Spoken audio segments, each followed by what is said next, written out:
जय श्री कृष्णा। राधे राधे भगतजनों, आज सर्वपितृ अमावस्या है। 16 दिनों के पितृपक्ष का आज अंतिम दिन है। आज पितरों की विदाई का दिन है। कदाचित आपने सोचा होगा कि इस अमावस्या की घोर अंधेरी रात का क्या क्या महत्व है। इस अमावस्या तिथि को ही सर्वपितृ श्राद्ध के लिए सर्वश्रेष्ठ पुण्य प्रदान करने वाली क्यों माना जाता है।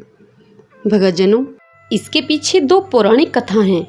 सर्वपितृ अमावस्या के दिन इन कथाओं को सुनना श्रेष्ठ माना जाता है और इसके बाद हम वह सरल उपाय भी जानेंगे जिन्हें आज के दिन करके पितृदोष से मुक्ति पाई जा सकती है। तो आइए सर्वप्रथम हम भी इन कथाओं का श्रवण करें। सब बोलो विष्णु भगवान की जय।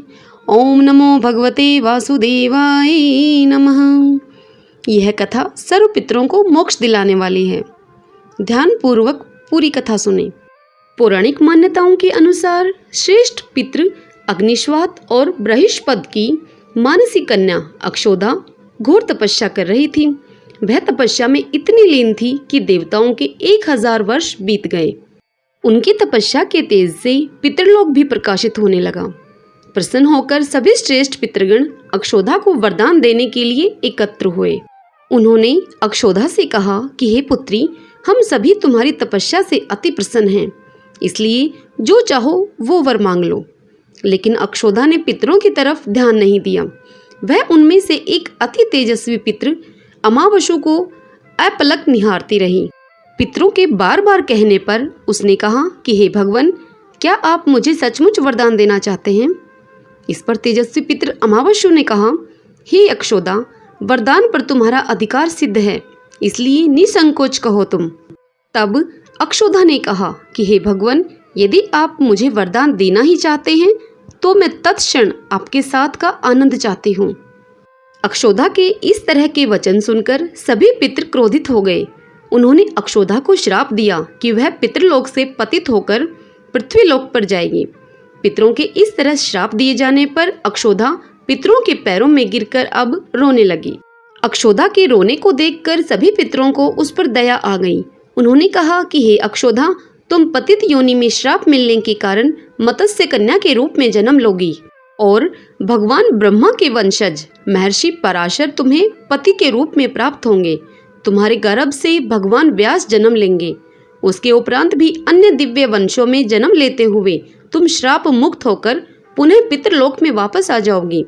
पितरों के इस तरह कहे जाने पर अक्षोधा शांत हुई। अक्षोधा के प्रणय निवेदन को अस्वीकार किए जाने पर सभी पितरों ने अमावस्या की प्रशंसा की और वरदान दिया कि हे अमावस्या, आपने अपने मन को भटकने नहीं दिया, इसलिए आज से यह तिथि आपके नाम अमावस्या के नाम से जानी जाएगी। ऐसा कोई भी प्राणी जो वर्ष में कभी भी श्राद्ध तर्पण नहीं करता है, अगर वह इस तिथि पर श्राद्ध करेगा तो उसे सभी तिथियों का पूर्ण फल प्राप्त होगा। तभी से इस तिथि का नाम अमावस्या अर्थात अमावस्या हो गया और पितरों से वरदान मिलने के फलस्वरूप अमावस्या को सर्व पितृ श्राद्ध के लिए सर्वश्रेष्ठ पुण्य फलदायी माना गया। आइए भगतजनों, अब दूसरी कथा का श्रवण करते हैं। राजा दशरथ, जो कि 4 पुत्रों के पिता थे, उनका पिंडदान उनके पुत्र नहीं अपितु उनकी पुत्र वधू सीता जी ने किया था। श्री राम, सीता और लक्ष्मण जी के वनवास के दौरान राजा दशरथ की मृत्यु हो गई थी। तब श्री राम और लक्ष्मण जी की अनुपस्थिति में भरत और शत्रुघ्न ने उनका अंतिम संस्कार किया था। परंतु राजा दशरथ अपने प्रिय पुत्र श्री राम को देखने के अति अभिलाषी थे। कहते हैं कि उनकी इस अभिलाषा के चलते उनके अंतिम संस्कार के बाद थोड़ी सी राख उड़ कर के गया जी पहुंच गई और इसके बाद पितृपक्ष का जब समय आया तब पिंडदान के उद्देश्य से श्री राम जी, लक्ष्मण जी और सीता जी गया पहुंच गए। तब गया जी पहुंचने के पश्चात पिंडदान के मुहूर्त से ही पहले श्राद्ध कर्म के लिए आवश्यक सामग्री जुटाने के लिए श्री राम जी और श्री लक्ष्मण जी नगर की ओर चले गए। किंतु सीता माता गया की नदी के किनारे बैठी थी और वहां बैठे हुए वह कुछ सोच रही थी कि तभी सीता माता को उड़ती हुई राख दिखाई दी और उस राख में उन्हें अपने ससुर दशरथ जी की परछाई दिखाई दी। फिर आकाशवाणी के जरिए दशरथ जी ने सीता जी से अनुरोध किया कि वे उनका पिंडदान करें।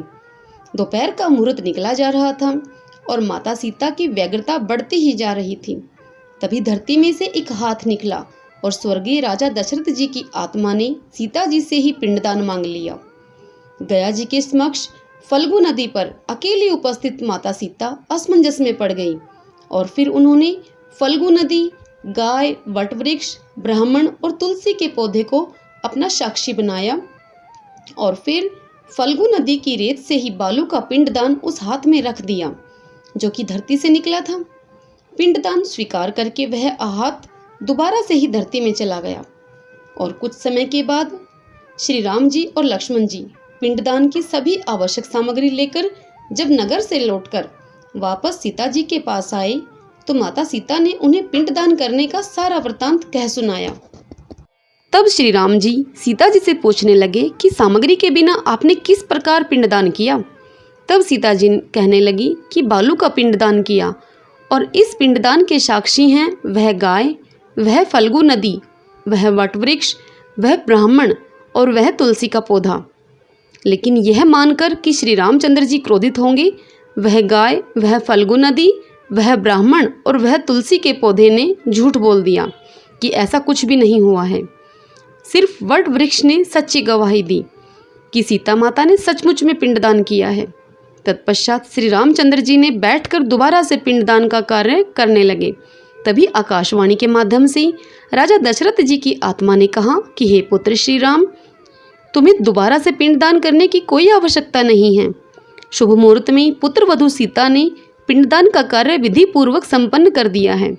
अब मेरी आत्मा पूर्ण रूप से संतृप्त है। सत्य जानकर श्री रामचंद्र जी ने सीता जी से माफी मांगी कि उन्होंने सीता जी पर विश्वास नहीं किया, किंतु माता ने क्रोधित हो फल्गु नदी को श्राप दे दिया कि हे फल्गु नदी, तुम सिर्फ नाम की ही नदी रहोगी, तुझमें पानी कभी नहीं रहेगा। तब से फल्गु नदी अन्य नदियों की भांति धरती पर न बहते हुए धरती के अंदर बहती है, इसीलिए इसे अंतःसलीला भी कहते हैं। ब्राह्मण को श्राप दिया कि वह कभी भी संतुष्ट नहीं होगा। गाय को श्राप दिया कि जिस मुख से उसने झूठी गवाही दी है उस मुख की कभी पूजा नहीं होगी। और तुलसी के पौधे को माता सीता जी के द्वारा श्राप दिए जाने के कारण आज भी गया जी में तुलसी का पौधा कहीं नहीं उगता, कहीं नहीं दिखता। और वट वृक्ष को माता ने प्रसन्न होकर जुग जुग जीने का आशीर्वाद दिया। और माता सीता ने वट वृक्ष से कहा कि सुहागिन महिलाएं अपने पति की लंबी आयु की कामना करते हुए तुम्हारी पूजा करेंगी। भगतजनों, यह थी सर्वपितृ अमावस्या की पौराणिक कथा। श्राद्ध पक्ष की यह अमावस्या बहुत ही महत्वपूर्ण होती है। इस दिन सभी ज्ञात और अज्ञात पितरों के निमित्त श्राद्ध किया जाता है। भगतजनों, अब आइए जानते हैं वह उपाय जिन्हें करके पितरों को प्रसन्न किया जा सकता है। इस दिन प्रातःकाल पीपल के पेड़ के नीचे घर का बना हुआ मिष्ठान और शुद्ध जल का पानी का भरा हुआ मटका या फिर मटकी वहाँ पीपल के पेड़ के नीचे रख कर आएँ और वहाँ धूप और दीप जलाएं। पितृपक्ष अमावस्या के दिन गाय को हरी घास, चारा या फिर पालक खिलाएं। इस दिन मंदिर में या फिर किसी अन्य ब्राह्मण को अमान्य दान अवश्य करें। अमावस्या तिथि में सूर्यास्त होने के बाद घर की छत पर तेल का एक दीपक जलाएं। बाती का मुख दक्षिण दिशा की ओर हो या फिर आप चौमुखी बाती वाला दीपक भी जला सकते हैं। अमावस्या तिथि में सायंकाल के समय आपके आसपास कोई भी नदी, कुआं, तालाब, बावड़ी हो, वहाँ एक दीपक जलाएं। कहा जाता है कि इस समय अपनी विदाई के समय पितृगण पानी पीने के लिए आते हैं। दीपक की ज्योति उनका मार्ग अलोकित करती है और पितृ दीपक जलाने वाले पर प्रसन्न होते हैं। दीपक जलाने वाले के सभी पितृदोष समाप्त हो जाते हैं। कहा जाता है कि इस दिन अपने पितरों के निमित्त अपनी सामर्थ्य अनुसार चांदी का दान करें और अपनी सामर्थ्य अनुसार योग्य ब्राह्मण को दान दें। भगतजनों, यदि आपको यह जानकारी अच्छी लगी है, आपके लिए उपयोगी है, तो एक लाइक तो बनता है। ज्ञान बांटने से बढ़ता है, इसे शेयर करें। और यदि आप चैनल पर पहली बार आए हैं, मुझे आप पहली बार सुन रहे हैं, तो आप मेरे चैनल श्री कृष्ण दीवानी को सब्सक्राइब कीजिए और बेल आइकन वाला बटन अवश्य दबाएं, जय श्री कृष्णा। राधे राधे।